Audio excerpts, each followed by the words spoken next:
How much Bollywood films earn at the box office. A few years ago, I was attending a national film industry conference in Mumbai where a leading Bollywood director Subhash Ghai was invited as a speaker.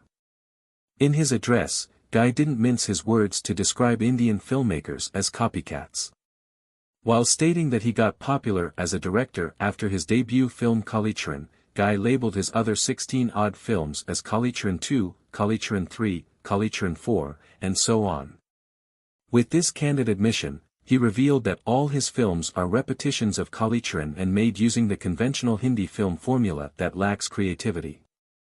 Through his personal experience abroad, Ghai also revealed that there are few takers for Bollywood movies in the developed parts of the world, and the Indian film industry is wrongly known for the popular film Gandhi, which is not an Indian production. Gandhi was produced and directed by Richard Attenborough, a British film director. Ghai is not alone among the knowledgeable film fraternity that understands the increasing lack of professionalism in Bollywood, the Mumbai-based film industry. Bollywood is a loose term lifted from Hollywood to artificially raise the stature of Hindi-language films. It is estimated that nearly 1,500 Indian films are released each year in different local languages such as Tamil, Telugu, Malayalam, Kannada, Bengali, Punjabi, Marathi, and others. Out of these, about 300 are Bollywood films in Hindi language. In other words, almost one Bollywood film and 3 Indian films are released every day, on average. Thus, India is the largest film production market in the world in terms of just the number of films produced. Although many regional language films are also produced in India, Bollywood is the main hub for Indian films. Despite churning out a large number of films, Bollywood's share is a poor 1% in the global film market of an estimated $50 billion, out of which Hollywood alone rakes in more than $30 billion. Most Bollywood movies target the poor or lower-income groups of people who don't have any other means of entertainment. Obviously, Bollywood movies are made on shoestring budgets. Here the average production cost of an upmarket movie is just $3 million.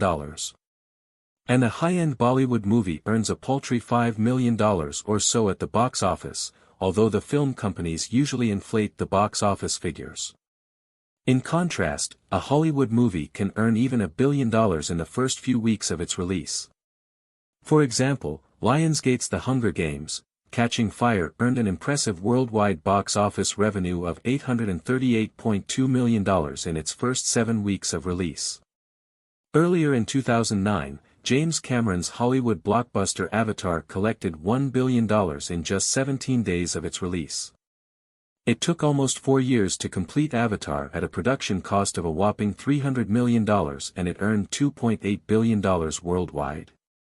Meanwhile, in the 2023 worldwide box office list of films, released by Box Office Mojo of IMDb Pro, which is an IMDb company, each of the top 10 films earned more money than all the Bollywood films put together in a year.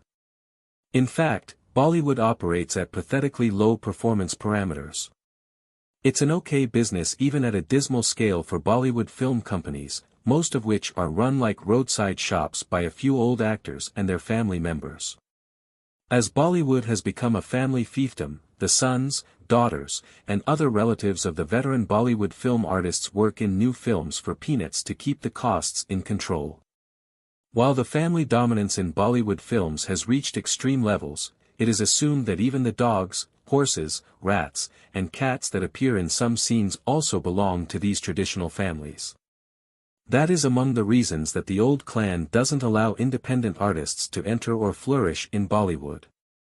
As a result, the Bollywood films are so bad in quality that they run just for a few days at local theaters frequented by moviegoers who don't understand the meaning of content quality. Although there are an estimated 1,000 film production houses in Mumbai, they exist as mere houses without any film production. Every Tom, Dick, and Harry would claim to be a filmmaker in Mumbai, but almost all the films are made by a dozen-odd companies owned by filmy families. You can't expect quality from these films because there is hardly any competition from professional filmmakers. All Bollywood films are made with a cookie-cutter recipe, having a few meaningless songs with crude dances, some foolishly inserted fight scenes, and avoidable hijinks without any story, just to lure the gullible consumers who don't want creativity in cinema. A film is like a circus show for them, repeated under different film titles. As a Bollywood film is made with dummy directors in just a few weeks using the archaic formula, most actors find it difficult to kill their time as they don't have enough work in hand and many of them are not properly educated to spend their time effectively. Then just to make some easy money, these actors participate in private birthday parties and marriage ceremonies of customers who pay them a trifling amount for their appearances in such functions. Some Bollywood actors take money even for the inauguration of shops in local markets. Of late, Bollywood filmmakers have started a dangerous trend of reporting inflated box office revenues for their movies. Since they themselves can't reveal these false figures for fear of the income tax department and other factors, they use media companies, newspapers, TV channels, etc., to reveal the fudged box office sales. As almost all media companies in India are struggling and paid news is a norm here, there is a scandalous nexus between Bollywood film companies and media outfits. Now, for even ordinary movies, they report the box office sales in excess of 100 rupees crore, $15 million approximately. However, usually there is a glaring discrepancy in the revenue claims by the Bollywood film companies and the sales figures released by IMDb, which is the world's leading source for movie, TV, and celebrity content.